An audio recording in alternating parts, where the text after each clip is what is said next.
नमस्कार दोस्तों, आप सभी का स्वागत है हमारे YouTube चैनल धर्म पर। दोस्तों, आज हम इस वीडियो में जानने वाले हैं, घर में दिखे ये संकेत तो हो सकता है पितृदोष। आपके घर में होने वाली कुछ घटनाएं पितृदोष का संकेत हो सकती है। अगर आपको भी ये बताए कुछ संकेत दिखाई देते हैं तो आपको पितृदोष से मुक्ति पाने के उपाय आजमाने चाहिए, जिससे घर में शांति बनी रहे। शास्त्रों में हमारे पूर्वजों को एक विशेष स्थान दिया गया है और मान्यता है कि वो हमारे बीच किसी न किसी रूप में मौजूद होते हैं। शास्त्रों में जो पूर्वज अब हमारे बीच नहीं है और जिनकी वजह से हमारा वंश आगे बढ़ रहा है, उन्हें पितरों के रूप में पूजा जाता है। ऐसा माना जाता है कि यदि हमारे पितर नाराज हो जाते हैं तो हमारे घर में कुछ ऐसी घटनाएं होने लगती है जिनकी कल्पना भी नहीं की जा सकती। दरअसल ये घटनाएं पितृदोष के कारण होती है। इस बात का पता लेकर हम आज आपके लिए कुछ ऐसे संकेत के बारे में जानकारी देने वाले हैं। वीडियो में आगे बढ़ने से पहले यदि आप हमारे चैनल धर्म पर नए हैं तो चैनल को सब्सक्राइब करके बेल आइकन ज़रूर दबाएं और वीडियो को अभी से एक लाइक कर दें। बिना वजह स्ट्रेस होना।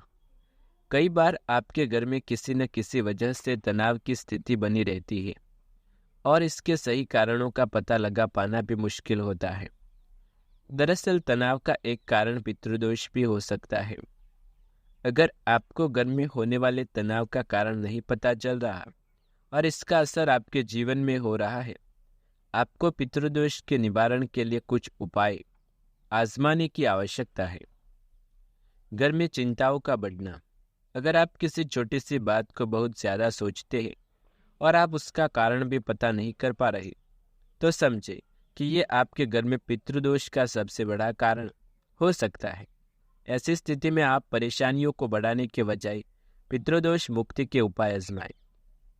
आपकी कोई भी बढ़ती हुई चिंता पितृदोष की वजह से हो सकती है। घर में पीपल के पेड़ का उगना। पीपल को बहुत पवित्र पौधा माना गया है, लेकिन इसे घर पर न लगाने की सलाह दी जाती है।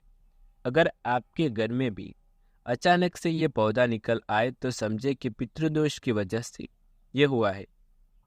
अगर आपके घर में ये पौधा निकल आए तो कभी इसे तोड़कर हटाना नहीं चाहिए। घर में इस पौधे का बार बार निकलना इस बात का संकेत होता है कि आपके पितर आपसे नाराज है, जो पितृदोष का कारण है। इस स्थिति में आप पितरों की शांति के उपाय करें और पितृदोष दूर करने की कोशिश करें। तुलसी का सूखना। यदि आपके घर में लगा हुआ तुलसी का पौधा अचानक से सूख जाए तो यह पितृदोष की वजह से भी हो सकता है। दरअसल तुलसी आपके घर में समृद्धि का कारण होती है और इसका अचानक से सूख जाना घर में आने वाली किसी बड़ी समस्या का संकेत होता है। तुलसी के सूखने का सबसे बड़ा कारण घर में पितृदोष हो सकता है। ऐसी परिस्थितियों में आपको पितृदोष निवारण के लिए उपाय करने चाहिए। लड़ाई झगड़ों का बढ़ना। यदि आपके घर में बिना किसी वजह से लड़ाई झगड़े हो रहे हैं और आप उसका सही कारण नहीं समझ पा रहे, तो इसका कारण पितृदोष हो सकता है। ऐसे में आपको इसके निवारण के उपाय आजमाने चाहिए। पति पत्नी के बीच होने वाले मनमुटाव का भी एक कारण आपके पितरों की नाराजगी हो सकता है। दरअसल घर में पितृदोष होने की वजह से परिवार में कलश, कलह और रिश्तों में दूरियां बढ़ने लगती है। सेहत खराब होना। कई बार परिवार के लोगों की सेहत बिना वजह खराब होने लगती है और इलाज के बाद भी सुधार नहीं होता। इसका एक कारण पितृदोष हो सकता है। अगर आपके घर में बिना वजह बीमारियां आ रही है तो आपको ज्योतिष की सलाह लेकर पितृदोष के निवारण के उपाय करने चाहिए। यदि आपको ज़्यादा नुकसान सहन करने की शक्ति नहीं है, दोस्तों वैसे कोई भी नुकसान सहन नहीं कर पाएगा, क्योंकि पितृदोष का नुकसान बहुत ज़्यादा होता है और वो नुकसान अचानक होने लगता है, जिस कारण इंसान समझ नहीं पाता कि उसके जीवन में क्या चल रहा है और वो परेशान हो जाता है। ऐसे में आपको ज्योतिष शास्त्र में बताए गए कुछ विशेष उपायों को आजमाकर पितृदोष से मुक्ति पानी चाहिए। दोस्तों, अब हमने आपको ये तो बता दिया कि पितृदोष से संबंधित संकेत जो आपको समझाते हैं कि आपके पितृ आपसे नाराज है। तो चलिए जानते हैं पितृदोष को समाप्त करने के लिए वैसे कौन से उपाय हैं जो आपको काफी लाभ पहुंचाएंगे। तो चलिए दोस्तों, अब जानते हैं पितृदोष की शांति के लिए उपाय जो आपको अच्छे से लाभ पहुंचाएंगे। पितृदोष के सामान्य उपायों की बात की जाए तो पिंडदान, सर्प पूजा, ब्राह्मण को गौदान, कुआं या तालाब बनवाना, श्रीमद् भगवद गीता का पाठ करना। पितृपक्ष में पितरों का श्राद्ध जरूर करें। ये तो आपको हर हाल में कार्य करना चाहिए।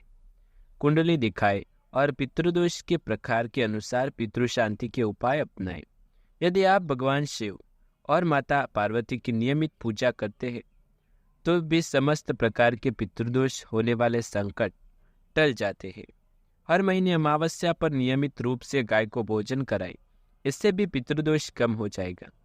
प्रतिदिन दुर्गा सप्तमी या सुंदरकांड का पाठ करें, यह भी पितृदोष कम होने में आपकी मदद करता है।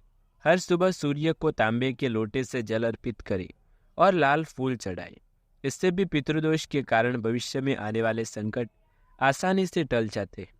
पितृपक्ष में पीपल के पेड़ की परिक्रमा अवश्य करें। अगर आप पीपल के पेड़ की 108 बार परिक्रमा लगाएंगे तो पितृदोष अवश्य दूर हो जाएगा। दोस्तों, यदि आप पितृदोष शांति के उपाय नहीं करते तो आपको और भी कारण झेलने पड़ सकते हैं, जैसे कि पितृदोष के कारण वंश वृद्धि रुक जाती है। ये तो आप सभी जानते होंगे। यदि किसी को संतान प्राप्ति नहीं हो रही तो उसे पितरों को शांत करने के उपाय करने चाहिए। सबसे प्रथम आपको अपनी कुंडली दिखवानी चाहिए। ऐसे में संतान प्राप्ति में बाधा आती है, साथ ही संतान राह भटक जाता है। पितृदोष धन हानि और परिवार की तरक्की में रुकावट लाता है। यदि आपके घर में किसी भी प्रकार की कोई तरक्की नहीं हो रही, खर्च बढ़ता चला जा रहा है और आपकी आमदनी दिन ब दिन घटती जा रही है, तो आप समझ सकते हैं कि आप पर पितृदोष की कोई बाधा हो सकती है। उसे दूर करने के लिए आपको कुछ न कुछ उपाय अवश्य करने चाहिए। पितृदोष होने के कारण परिवार के सदस्यों में तनाव ज्यादा बढ़ जाता है और नाराजगी भी बढ़ी रहती है, जिसके कारण कोई भी काम घर के अंदर अच्छे से नहीं हो पाता। और यदि आप कोई शुभ कार्य करने जा रहे हैं तो उसमें कोई ना कोई अचानक से बाधा आ जाती है, जिसकी आपको कल्पना भी नहीं होती। ऐसे कार्य यदि आपके जीवन में आपके साथ हो रहे हैं तो आप समझ सकते हैं कि आपके ऊपर पितृदोष है। तो दोस्तों, यदि आपको ये जानकारी पसंद आए तो इसे वीडियो को लाइक, शेयर, कमेंट करें और हमारे चैनल धर्म पर नए हैं तो चैनल को सब्सक्राइब करके बेल आइकन जरूर दबाएं। ऐसे ही नए वीडियो देखने के लिए हमारे चैनल धर्म के साथ जुड़े रहें। मिलते हैं अगले वीडियो में ऐसे ही कुछ नई रोचक जानकारी के साथ। तब तक के लिए आप सभी का धन्यवाद।